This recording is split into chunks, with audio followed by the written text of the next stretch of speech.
BAM! Welcome to the BAM Biz Talk podcast. Thank you. Yes, I am excited today. Miss Melissa Romo of West Texas Pressure Testing. Yes. How are you doing today? At your service. I'm doing well, thank you. Awesome. Thank you for inviting me. Absolutely. I've been wanting to get you on for a while because you're like you're like ground zero Yes. for BAM. And a lot of our services, you have been our guinea pig. Very true. And I'm happy to say that our guinea pig is still alive. Yes, I'm still here and kicking. You're thriving, not just here and kicking, you're thriving. Well, You and your husband have built a business that is sustaining, and not just sustaining, but growing in so many ways. And it's first, I want to congratulate you on your success. Thank you. Because I remember you coming in here and you're just like, I don't know what I'm doing. And I still don't know what I'm doing. That's the beauty of it, right? Yes. That's what helps propel you and keep you going, because you still have problems to solve. Yes. It's funny that you say congratulations on your success and all that, because sometimes you're so like, your head is so down in the everyday trying to solve the problems and trying to get to the next step that you don't really look up to see how far you've come. You're just looking like, oh, I still have that far to go. So you have a goal in mind, but yes, however far I've come, I'm very grateful for it. Absolutely. And yeah, you should be, because it's a lot, right? Yes. How long have you been in business? Tell us about the business a little bit. Okay, so West Texas Pressure Testing is an inspection and recertification company, and in a nutshell, we take customers' equipment, we inspect it to make sure that doesn't have any malfunctioning or errors, that it doesn't leak, and we inspect it by applying pressure, what it's called hydro testing or pressure testing. And when we make sure that the equipment is in good condition, we provide our customer a chart or a certification that says you're good to go. You can take this equipment and keep making money with it. So we're like an ally for our customers. Yes, I like that. Yes, because your customer, I've been reading a lot on the customer is your hero. That's the hero of the story. Yes. And you as the business are like the wise guide. Yes. You're the ally. You're helping them. Every business owner has a goal in mind, and when you can find people that can help you get to that goal, then you want to become allies with those other businesses. So that's our goal, to help businesses improve their bottom line and just continue to do what they're doing. Because so here at BAM, we always would speak about our clients as that's our partner. We're partnering with them. Entrepreneurs and small business owners, are you searching for ways of taking your business to the next level? BAM is your answer. We specialize in crafting high-performance marketing strategies that put your brand front and center, right in the palm of your customers' hands. Not only can we create a premium website full of features that optimize your social media and digital marketing presence, but we ensure that your brand gets multiple views from your target audience and even those visiting your competition. BAM is your go-to solution in the Permian Basin. But we're not just about digital and social media marketing. We're a one-stop shop offering a spectrum of services, including business mentorship, strategic planning, market research, and access to capital. That's right. We can get you funding to expand your business. With BAM, you're not just getting a service, you're gaining a partner committed to your growth for the life of your business. Our team of experts in small business development will be with you every step of the way, offering the guidance, support, and services you need. So why wait? Kickstart your journey to success today. Call us to set up a free consultation and discover how BAM can help your business soar above the rest. 432-247-8840. Call today and get your business launched.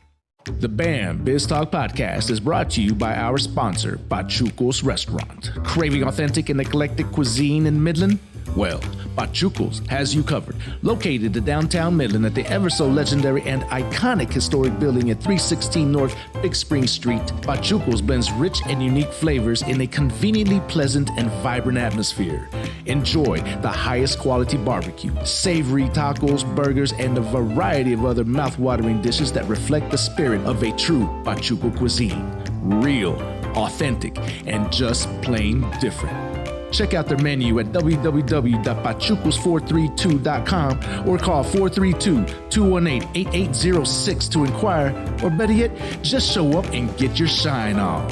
At Pachucos, where heritage, exquisite taste, and hospitality come together for an unforgettable dining experience. Pachucos, Midland, Texas. Contact us for podcast sponsorship opportunities. Now back to the show. Yes, it really is. Because in any business transaction, both parties have to benefit in some way. Otherwise, it's not business anymore.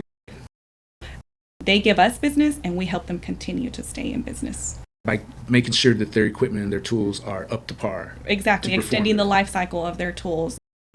Giving them good turnaround time so they can go out on location as soon as possible. Get it back out in the field. Exactly. Things like that are important in the day-to-day operations of our customers' business. You just didn't start there, right? No, not at all. We started, Manuel, my husband, and I started in 2017. Manuel had been working for a long time in pressure control. He'd had several roles with different companies, and Manuel is just the type of guy that he always gives 200%, not 100, 200%. Yes, and he learns something and he learns it all the way. And I think he was just at a point where he was giving so much, but not getting back what he was expecting. And together we made the decision for him to quit his job and to start something of our own. And really, when we started, our goal was to have more time freedom, because we thought that he was just always, his time was always belonged to his employer. Right. And so we said, you know what, let's just start our own little side hustle and let's have the freedom of our own time back, right?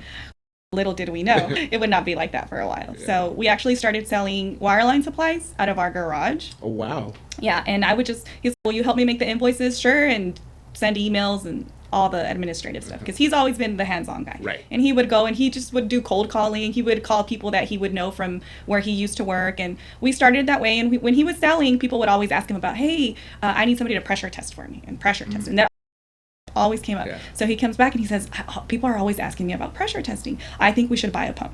And I was like, how much is a pump? Right? Right. I guess fast forward, we bought the pump, and later we bought a small trailer, and with the truck that he already had, we started offering mobile pressure testing. He knew what he was doing, but I didn't know what I was doing, because I had worked in oil and gas, but in a different aspect of it, in a different role. So I didn't really know what was the proper standard for invoicing, the terms, and anything. So we both were just learning as we went. And then eventually it started growing and we started getting more business. We hired another person, and then COVID hit. And COVID, we were able to stay standing only because we didn't really have a lot of overhead costs. We were mobile. We were still working out of our home. I was still invoicing from our kitchen table, and he was just still going out and doing jobs at our customers' shops. So COVID happened, and we were able to keep one or two big customers that helped us survive. And then after COVID, we went back. During COVID, I had always wanted to turn our DBA into an LLC. And so that is when we converted, because we started as JB's Testing and Supply. That is when I opened my LLC, and I was like, I'm going to do this right. And we rebranded everything. We took COVID as all right, let's start all over. An opportunity, a reset. Yes. Yeah. And let's start over with a new name and a new business structure. And we just went back out there, because during COVID, a lot of our existing customers had to close their doors too. So we had to reach out to past customers, try to get new customers. And one recurring question that kept coming up was, where's your shop? Yeah. We didn't have one. So then we took a leap of faith and we rented a shop. And after that, it almost seemed like that consolidated us. That's the missing piece. Yes. It was like, it put us on the map to say. And after that, we just started getting more and more business. And we grew from one year to the next in a way that we could never imagine or expect. So fast forward to today, we're still at the same location off of 191 at your service, and we have 7 employees. Wow. And yeah, we've just grown a lot and learned a lot. Growing and learning every day. Yes. All day. It's not easy.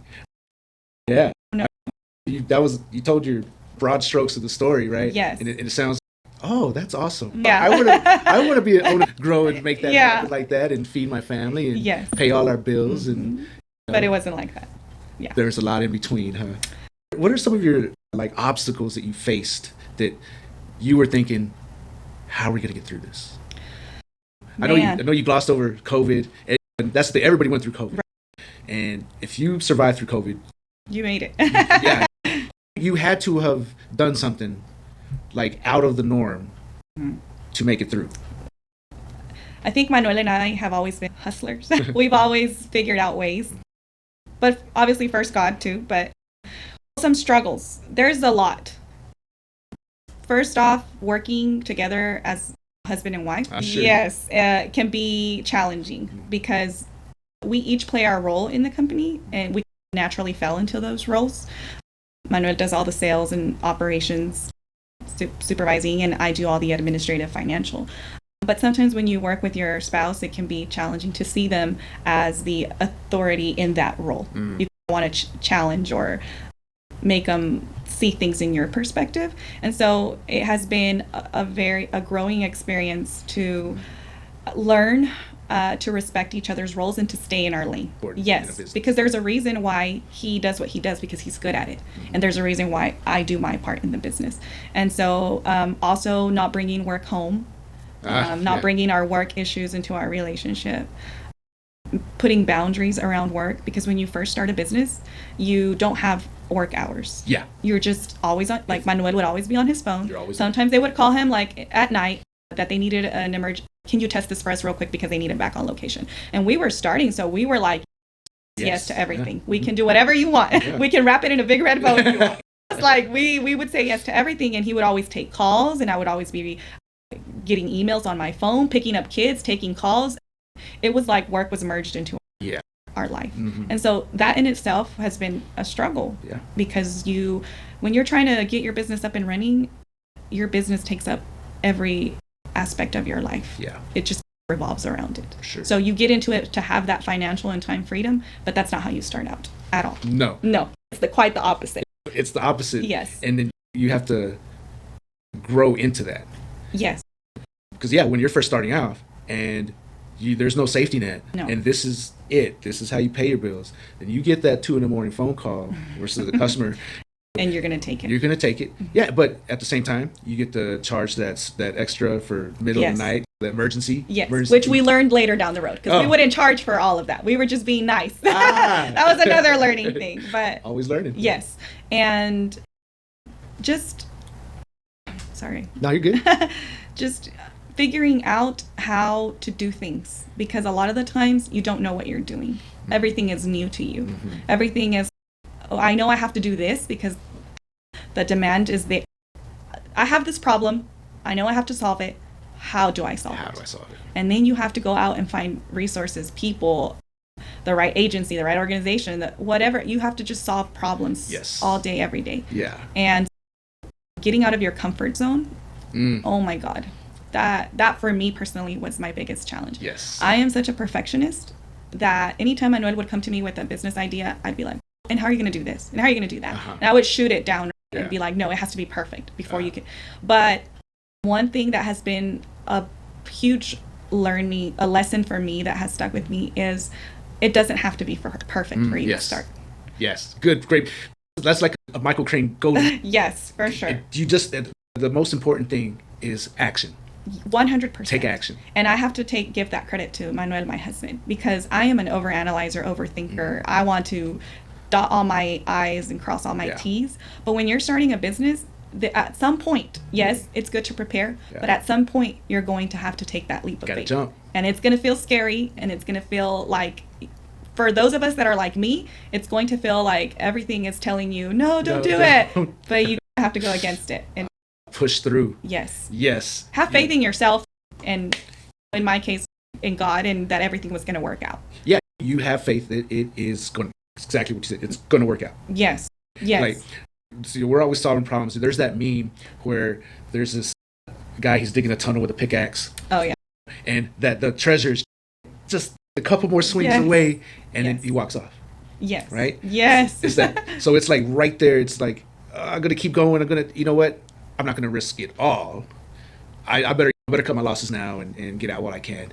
And then the guy goes and gets a regular 9-to-5 job. There's nothing wrong with that. And he was this close. He was so close to making it happen. Yeah.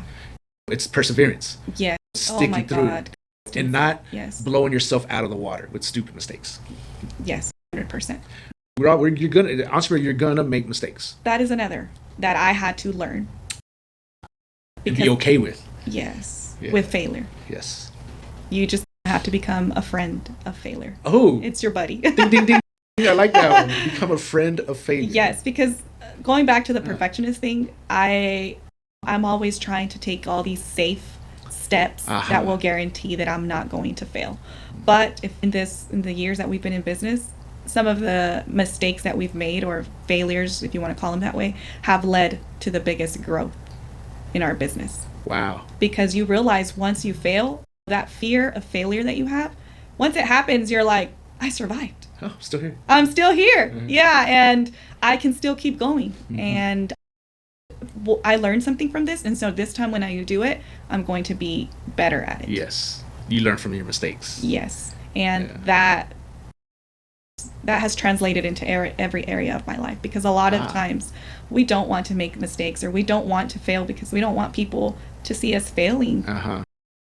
And to see us that everything that we put our expectations and our hard work into ended up not working out. I don't think anybody wants to. No. But you just realize it's a part of your journey. There's no way around it. At some point, something is going to go wrong. Yes, it's not if, but when. Yeah, and then you just roll with the punches. That's exactly what it is. Yeah, it's like my dad always used to say, one foot in front of the other, and duck and dodge. Yes, I always, when Manuel and I talk, we realize, I was like, it's the same thing in marriage or with your kids. You're gonna face struggles in this journey of parenthood or marriage, but we don't quit. It's like, you don't tell your kids, I don't want to be your mom anymore. Go find another mom. After today? You might want to, right? But you can't just give them away. Yeah. So you have to figure out how to make it work. And so I think when you want something bad enough, you just figure out how to make it work. And I think that is an insight right there. How bad do you want it? Do you really want it? How bad do you want it? Oh, you will be tested on that. Yeah. Everything. Yes. Yeah. Circumstances will come that will make you question, is this what I really want? Is this what I really want? And so it's just, you just related to marriage, relationships. Michael used to relate business to, it's always a day-to-day, a moment-to-moment choice. Yes. You choose to remain married. You choose to remain in love. Right. You choose to keep this relationship. To put in the work that it takes.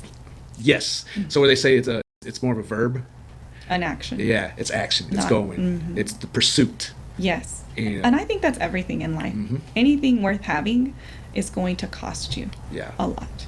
There's always a cost. Yes. Obviously, the best things in life are free, right?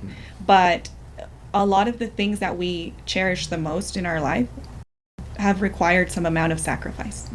Like for me, my marriage, my kids, now our business, all of those things are important to me, but they also have required me to sacrifice, to learn, to get up when I'm knocked down. Like they have cost me, and that's probably why they're so important to me. They're expensive, right? Yes, not money wise, but yes, in other ways. Yeah. Yes. So you definitely will be tested as a small business owner. And there's even times when I've asked myself, like, am I doing the right thing? Am I investing my time and energy into something that is worth it? Yes. And there's that uncertainty. And that's another thing that has been something that I've had to learn to live with. Not knowing all the answers, or not seeing the results of what you're putting in right away. Yeah. Sometimes you have to just do it day by day and trust that it's going to pay off. Trust the process. Yeah. Exactly. And that's hard. It's hard.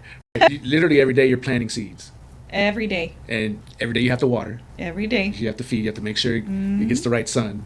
Yes. But there's nothing there. It's still just wet dirt. Exactly. But you're trusting. And you still have to keep doing. You can't just trust and not do. You have to keep doing. Action. All the actions. Yeah. Even when you don't see the results. Yeah. And that's challenging. It is. Because we need feedback. Yes. We like it. We like feedback. Feedback confirms one way or the other. And it gives us security. Okay, I'm doing the right thing. Or am I not? So I should drop that. Pivot. Yes. But as a small business owner, you don't always get that. Because you are the one that is investing in yourself. Yeah. In your dream, in your vision, in your business. And that's another thing that a lot of the times when you're small, or even when you grow, people will always have an opinion about what you should do or should not do. Yeah. And you should do this, and you should do that, and you shouldn't go this route. And another thing that I've learned is to really learn to follow your intuition, that voice inside of you. How many times have you ignored that? At first, a lot. Uh-huh. But the times that I was true to that voice, or Manuel said, it's because I feel like this is what we need to do, is the times that it paid off the most. 100%. 100%. And that's going back to that uncertainty. That is the hardest thing, has been one of the hardest things for me too. Yeah. So there's this book, it's Blink. Blink? Okay. And he talks about that, we call it intuition, right? That instinct, right? And how maybe we're tapping into some super consciousness, right? But it's your brain having processed the scenario, the situation in an instant with all and it shoots you what the most viable answer should be. And that it's that first thought that usually hits your head that's usually the right answer. If you're able to hang on to that first instinct and go with it, you're pretty likely to be right. Yeah. I can agree with that. I think everybody calls it something different. Yeah. Some people call it intuition. Some people call it the Holy Spirit. Right. Some people call it their subconscious. But I think whatever you call it, we all have it. Yeah. We just have to trust it. Yeah. And the more you trust it and you follow its guidance, the stronger it becomes. Like the more confident you become. So even though everyone else may be saying, no, don't do that. That's not going to help you. Right. That's what you feel is your next step. That's the next move. Then that's what you will go by. That's how these huge successful companies are started. Look at Disney. You know, do you know about the Disney story? Not entirely. Like Disney should have never been built. Disneyland. Really? Right? It was just way over budget, so time intensive. Okay. Way behind schedule. Everything that could go wrong was going wrong, but he pushed and made it happen. He would not take no for an answer. Dogged persistence. That's sometimes what it takes. That's what it takes. Yes, and when you know you're providing something of service that's helping, then you feel confident in that, in pushing through. And like you said, when you feel that voice or you feel that intuition telling you to do it, the more you do it, the better you get at it, and then it just becomes easy. Yeah, I think it's a trust thing. Right? Because initially, you're like, where's the evidence for that? It doesn't make sense. It doesn't make sense. Yes. Why would I go down that way? No, but I feel I should. That's the thing. You, and I think that has been something that has helped Manuel and I. I'm always one to go by the book, ABC 1, 2, 3, and he's always risk taker, daredevil, crazy ideas all the time. Roll the dice. He's a dreamer. Yes, and so I think that has helped balanced us out, because yes, sometimes you need to follow all the steps and prepare, but then that time will come, like I said, when you will have to jump off the cliff and you will have to risk, and you will have to not go by the book, but go off of your intuition, or write your own chapter in the book. Yes. So knowing when is very important. Timing. Oh my gosh, timing. That's not something that you choose. No, but you have to be prepared exactly for it. You prepare, you do the best you can, and then the opportunity comes at the right time through the door, and that's when you have to trust and say, I'm ready. It's there. You bring up something really good, and you talked about it before, about the dynamic, the husband-wife business owner partnership. That we had Mayor Blanc on the podcast, and she was talking about the duality of leadership, right? To where it's the feminine mind and the masculine mind. Oh, yes. I love that. You know, and together you're making that decision. Yes. Instead of, let's just depend on one half of the equation to figure out what X is. Yes. That doesn't, that works sometimes, but you have a 50-50 shot at it. Yes. So we combine it. Maybe we make that 75. Yes. Yes. Because you're getting different perspectives. Because as a female, you see things differently than your husband, male, sees his male perspective. 100%. And even reading people, if you're going to hire someone, and this was the context that Mayor Blanc was talking about, that her and her husband, when we were going to hire like an important position, like a high up management position, went through several interviews, and then the final one was they take them and his wife out to eat. Oh, okay. So then it's informal interview, and they get to see the real person. Because the wife is going to pick up on little things that the other wife does, and vice versa. Right. Yes. And so it's an interesting dynamic. And I love that idea. I've recently heard about it on different podcasts as well, and I've read about it, and it really opened up my mind to see things differently, because I think it's true. I think we all have feminine, masculine energy, and I feel like I've always been connected to my masculine, like do get it done, but at the times when I've connected with the feminine part, it has really paid off. And so I think that goes back to why I feel like sometimes it works out between Manuel and I, because he brings his perspective or his insight, which is different than mine, and then we put it together and it balances out. Yes. And I don't know, it's been helpful for both of us to participate, because sometimes, like you said, I see things that he doesn't see, or vice versa. Yeah. He points out things to me like, well, you didn't think about this, or you didn't notice this. So it's two minds, two perspectives. Yeah. Better is always better than And one. your roles within the company. He's in the shop, location. Yes. He's dealing hand to hand with the face to face with customers, with the equipment. Yes. That's his world. So when he comes into the office, he's coming in through the back end and seeing it from there. Exactly. You come in through the front doors and see the office. Yes, and it happens a lot. So sometimes we have to sit down and explain to each other our perspectives, how we're seeing a particular situation, from what angle I'm seeing it. And that brings up another point. Learning to communicate has been very helpful. Yes. Learning to communicate. Learning. Yeah. We're still learning. Yeah, for sure. How long were y'all together before you started the business? Let's see. We started in 2017, so we were married in 2009, so 8 years. But we were still a young couple with young kids when we're still young, right? But sure, always very young. No, like our kids were little. When we started, I was pregnant with our third. Oh wow. Like I remember going to the courthouse with my big belly to get all the paperwork for JB's. Wow. And that's a leap of faith. Yes, because we lost our insurance. That was a big leap of faith. Yeah. Wow. I always tell people that being in a relationship with Manuel is like me hanging out at the shore at the sea, just like enjoying where I'm at, just chilling. Yes, and then him coming and being like, "Come on, let's go deeper. Let's go into the sea and splash around in the waves." And I'm like, "No, I'm good. I don't want to go in there." And he's like, "No, yeah, come on." And then he pulls me in, and all of a sudden I'm like, just all into the ocean, and I can't. Yes, I'm like, he always pushes me out of my comfort zone. He's always, "Come on, it'll be fun." Yeah, and so in the moment. I'm like, oh, why did I listen to this, man? But once it passes and I get through it, I'm like, thank you. Yeah, that wasn't so bad. Thank you. Yeah, because I learned something. I grew out of it. Yes. I faced that fear. And so facing your fears. I love him for that and hate him for it. Sometimes it's funny to say. Yes, but going back to what were we talking about? Sorry, I just. So it was the struggles, right? Growth. Man, I was just picturing you tumbling in the water. That image always comes into my mind when he's asking me to do something that I just don't feel comfortable with, or he has a crazy idea of something we should do, and I'm like, I don't know. That kind of feels like leaping into the abyss. Yeah, you know? And that's what business ownership is.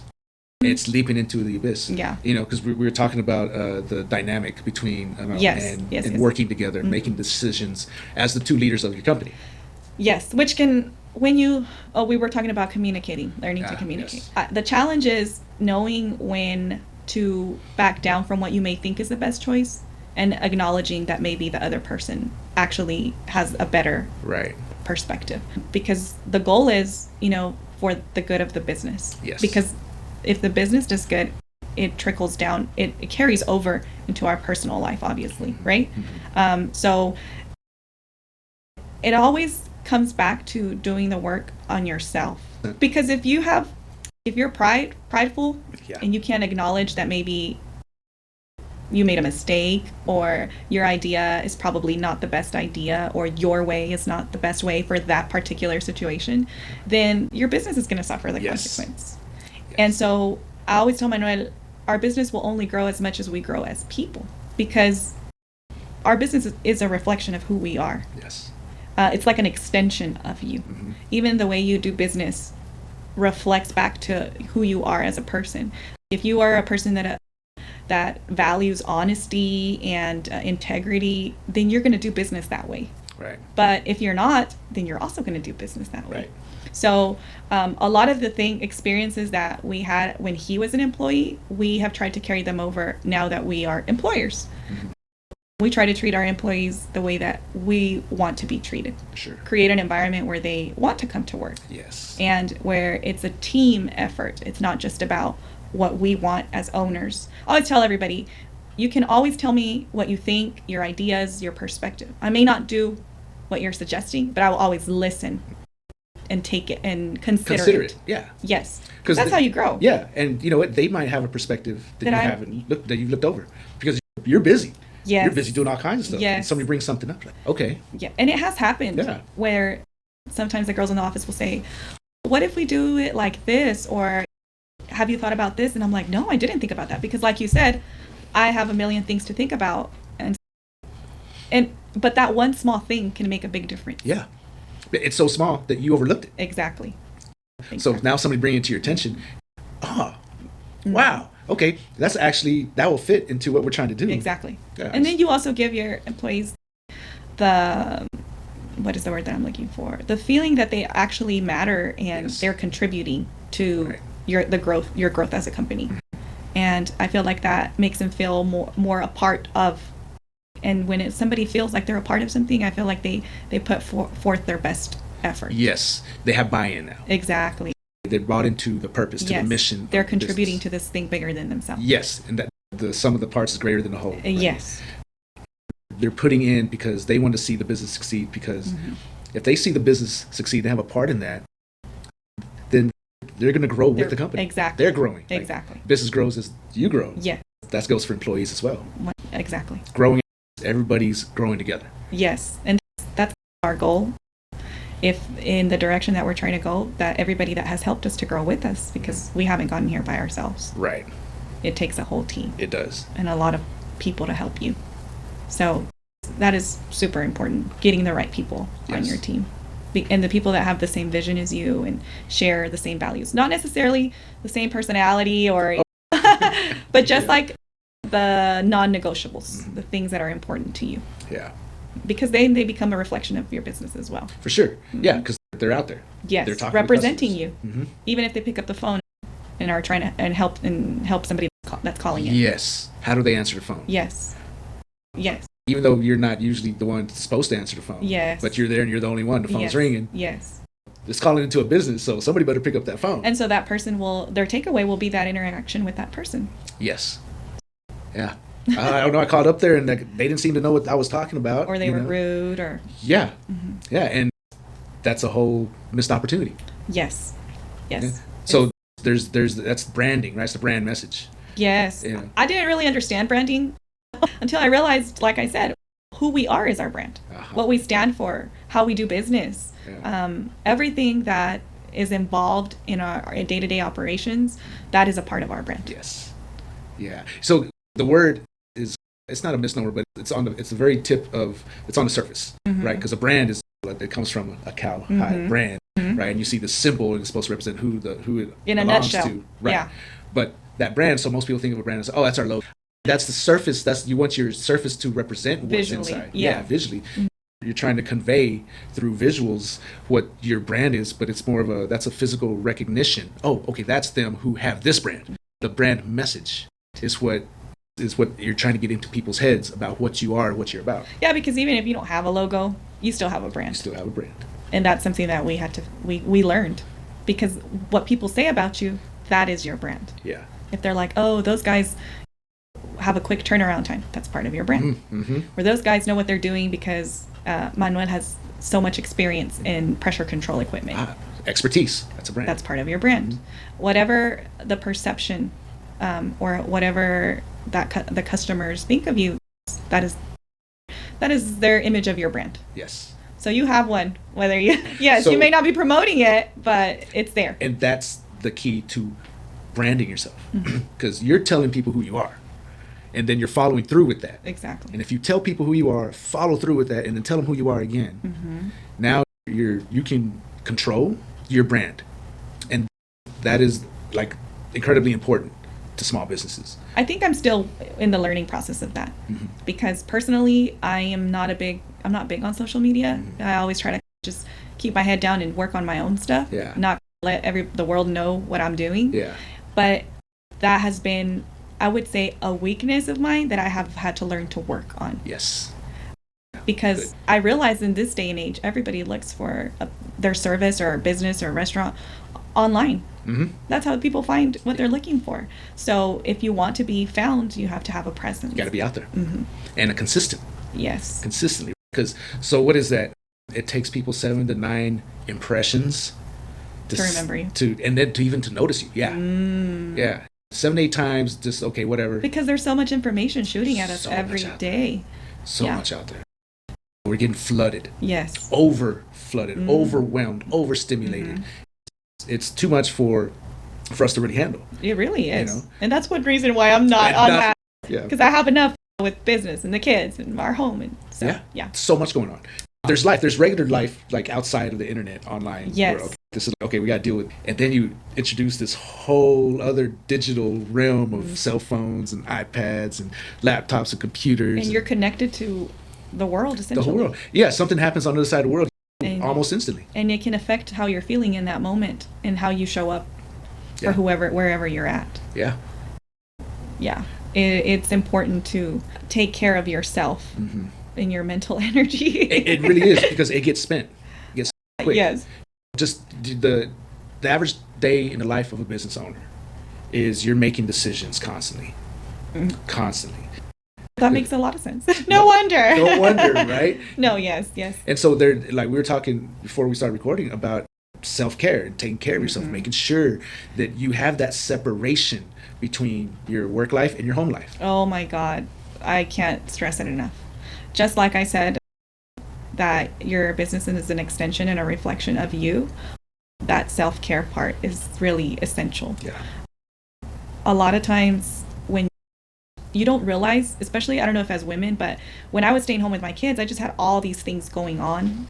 And I saw this video on Instagram where it says a woman's brain. And it was like, I have to wash my kid's uniform for soccer. I have to send a check for this. I have to sign this document. We have all these little boxes of things going on in our minds, right? Just as a woman or as a mother. But then you add it, a business owner, and you have a whole, like, I imagine like file cabinets in your head, like hundreds of them with all these files inside of it that you have to try to keep track of. For me, I had to learn when it got to that point that it was so overwhelming that I had to keep track of so many things in my head. I realized that even the smallest thing, but that it was in the back of my mind and that I had to remember to do it, was taking energy from me. So at the end of the day, I was just like exhausted. Yeah. Like I was ready for bed. And I didn't really have a lot of energy to do things with my kids. It has been, I'm still learning, but I'm learning to prioritize because I wanted to get my entire to-do list done every day. If there was 25 things on my to-do list, I wanted to do them all. But what I figured out is I was running myself to the ground and not really doing them at the best of my ability. Yeah. And then at the end of the day, I would show up at home like not the best mom or wife. Yeah, because you're spent. You're drained. Yes.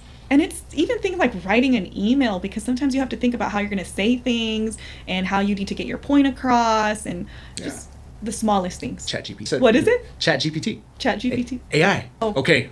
We got to have a talk after this. Really? You're going to have to get on that. 'Cause it'll help you with things like that. Like forming thoughts or You just put what's in your head. Okay. And you have to learn how to prompt it correctly. And it'll spit back out a structured, formatted. Wow. Yeah. That's scary. It's, well, yes. But I guess it it's is. like anything, if you learn to use it as a useful, it can be a tool. Absolutely. Yes, it's fire. Wow. It is literally Prometheus' creation of fire, the discovery of fire. Wow. And it's because I've been using AI for a couple months now, and it's as a one-person show right now. It has saved me hours weekly. Wow. I don't know if I can speculate. Some weeks it's probably 10 to 15 hours that it saves me doing things. Wow.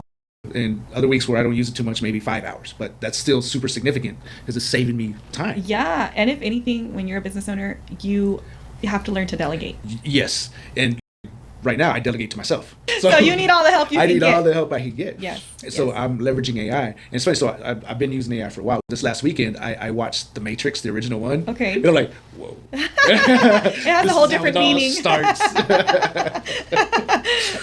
No, yeah, 100%. It's so like new technology is definitely a resourceful tool, resource that we need to learn how to use to our benefit. Absolutely. Because you're right, there's just a lot going on, and it's hard to do it all by yourself. It's nearly impossible, right? Especially if in today's world, Modern world. yeah, Everything. Oh my gosh. So you're either in the digital world or you're in the Stone Age. Yeah, pretty much.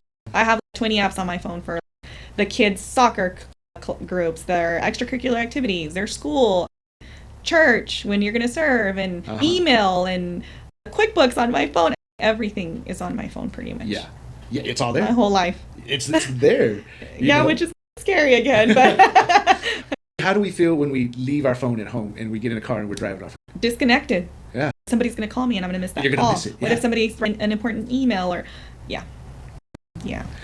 But everybody is going to turn around and go back home and get their phone. 100%. Yeah. Especially as a small business owner, your business is pretty much on your phone. Yeah. So it's a weird feeling when you are disconnected. Oh yeah. You know, that's a whole nother story. Yeah. PTSD. Yeah. And it feels weird when you're not doing. It does. And then, but that is a good, if you intentionally disconnect. Goes back to that self-care. Yes, the self-care. And it's 100% necessary.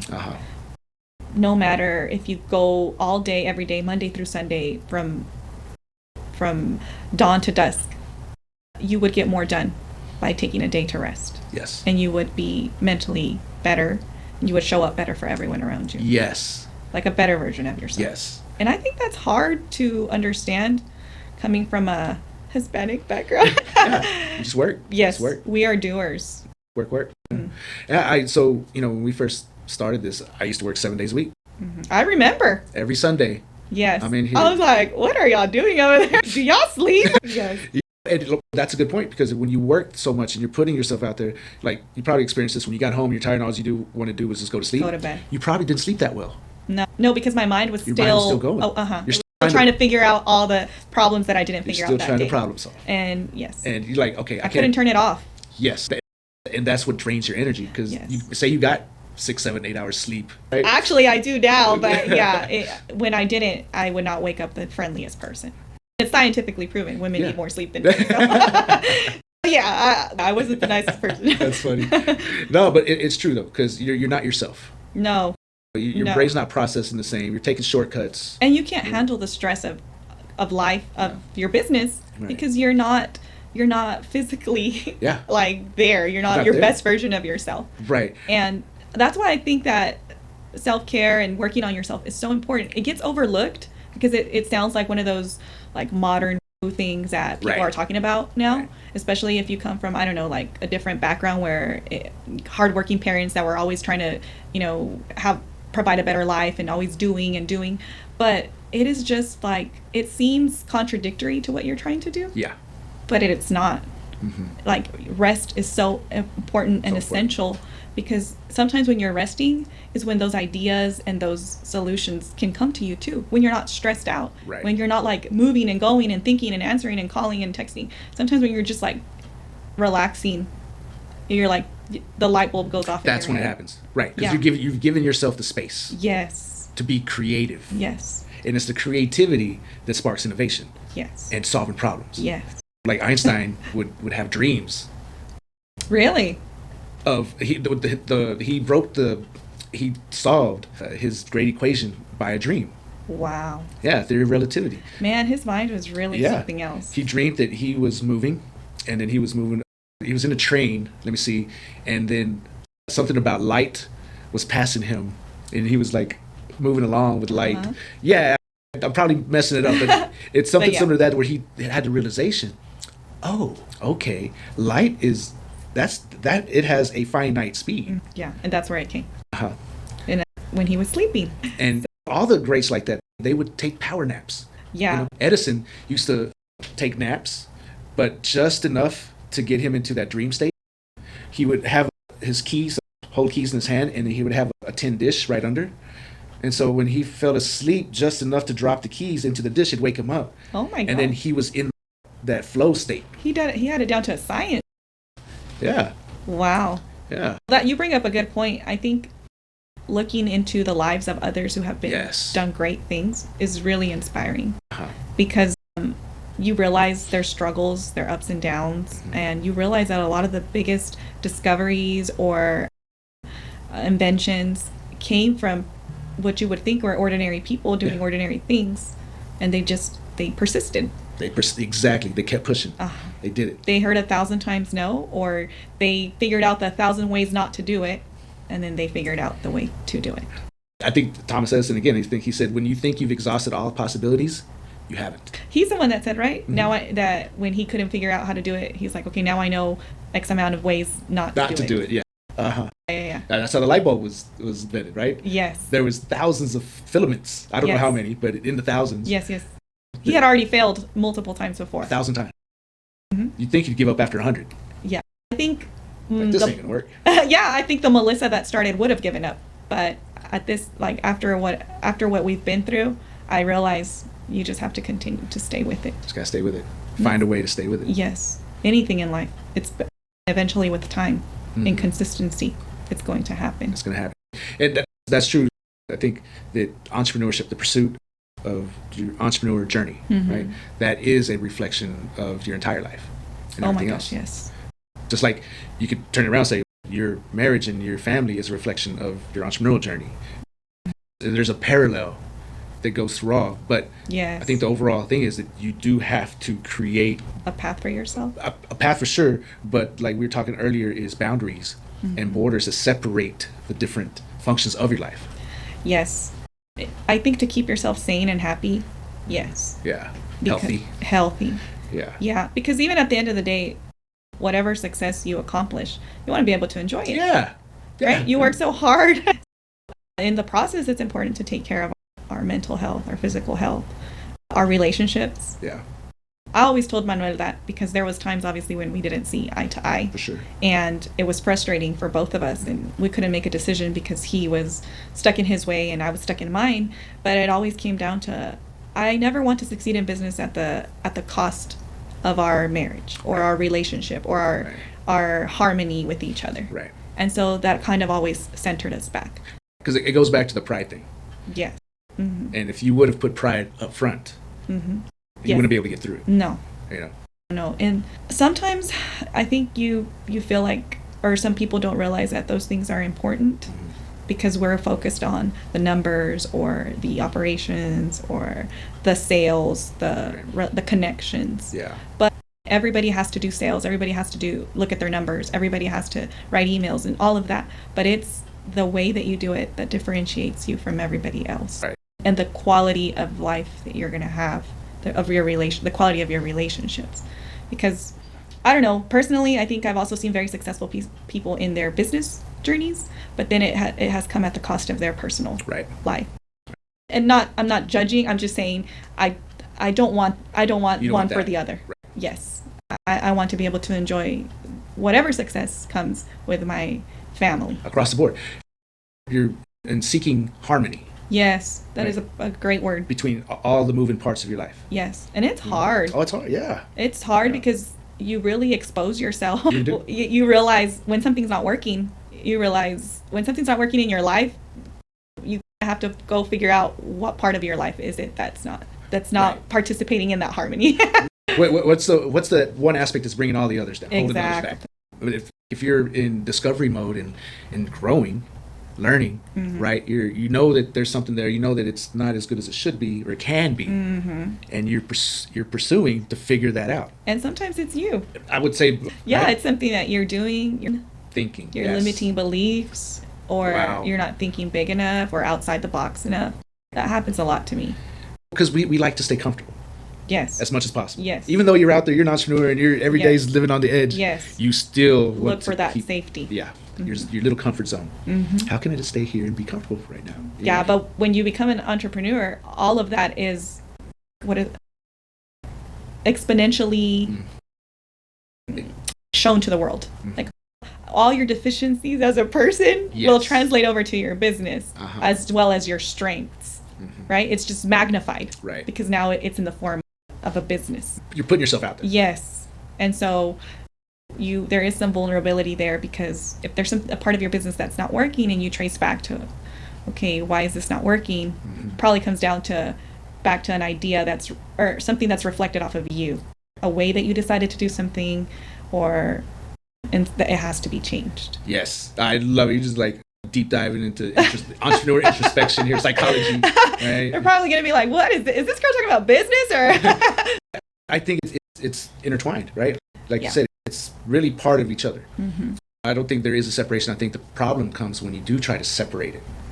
You can't separate your physical or mental health from your pursuit in your business.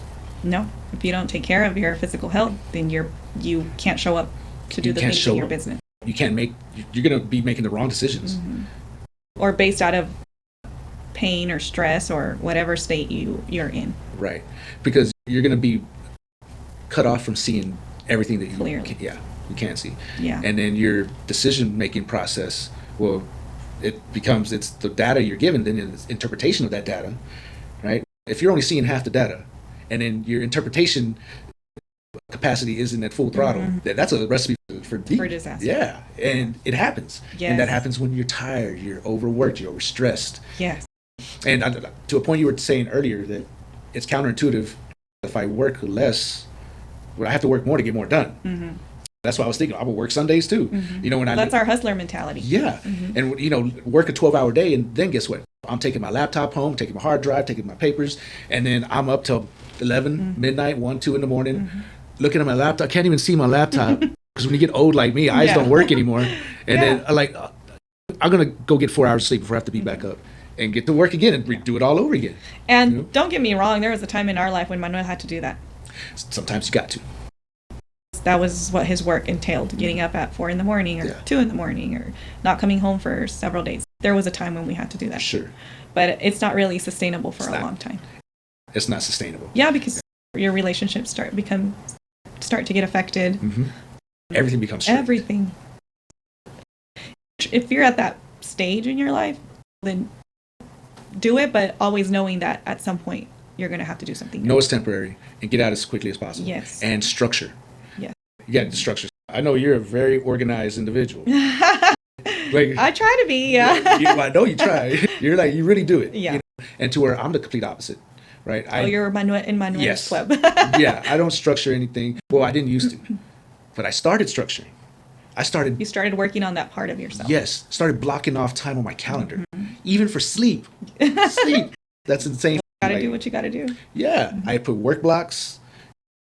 I put lunch down. I'm not a 12 o'clock lunch type of guy. Yeah. I don't. You would work through lunch. I straight work through lunch. I would eat while I was working. Yeah. I don't do that anymore. Good for you. Right? Yeah. If I eat during the day, I try to hit around that block of time. Then I get away from my computer and I'll throw something on the television to learn, like a YouTube. Yeah. And I would be like, how can AI help me in my business? And I'll just watch. But you step away videos. from work.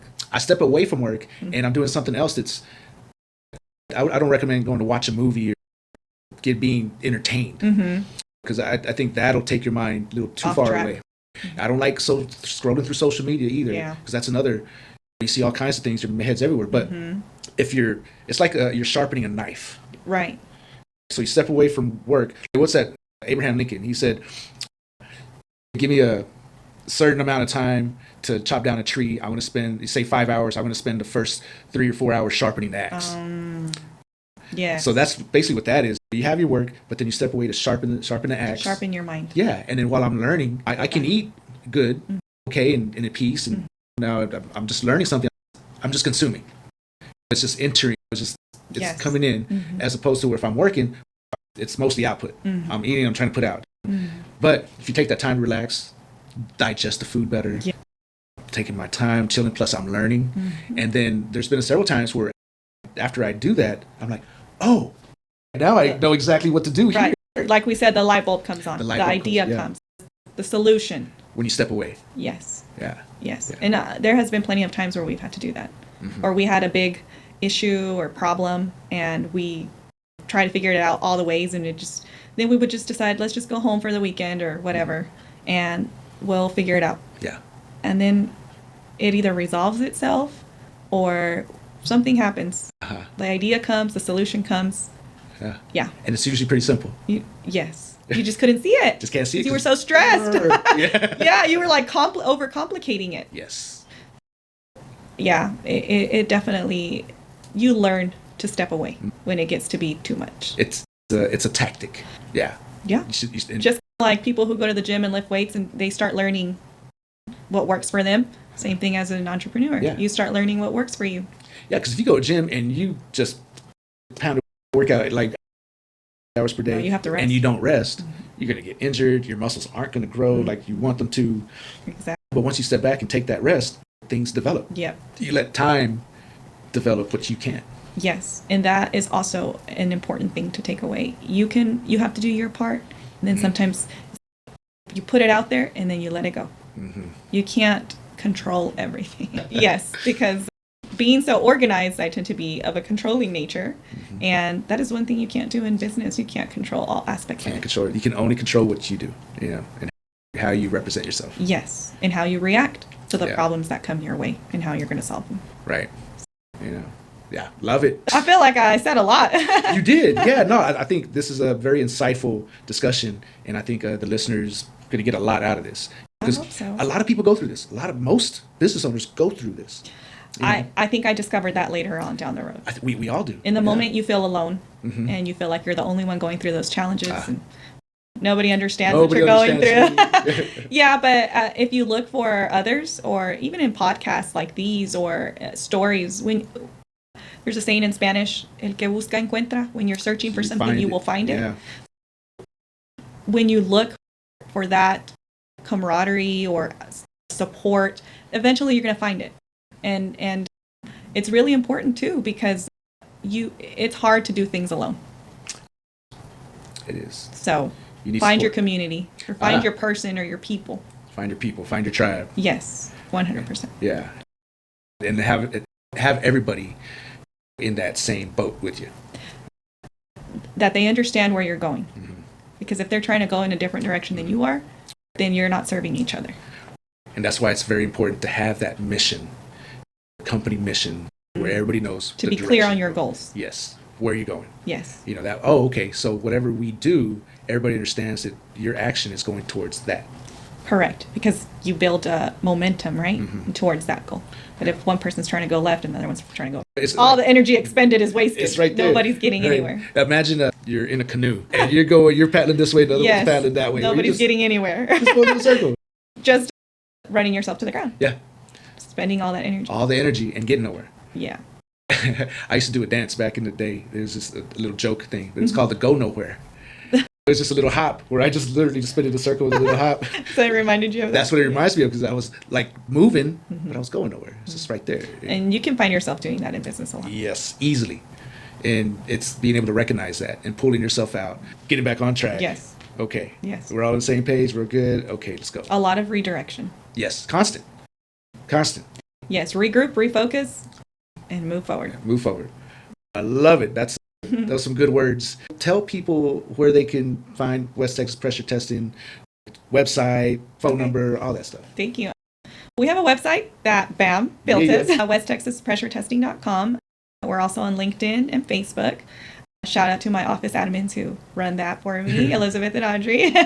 And we have a shop located off of 191. Do you want me to give the address? Yeah, it's right there next to La Hacienda Event Center. Right? Yeah. Yes. 12504 Highway 191.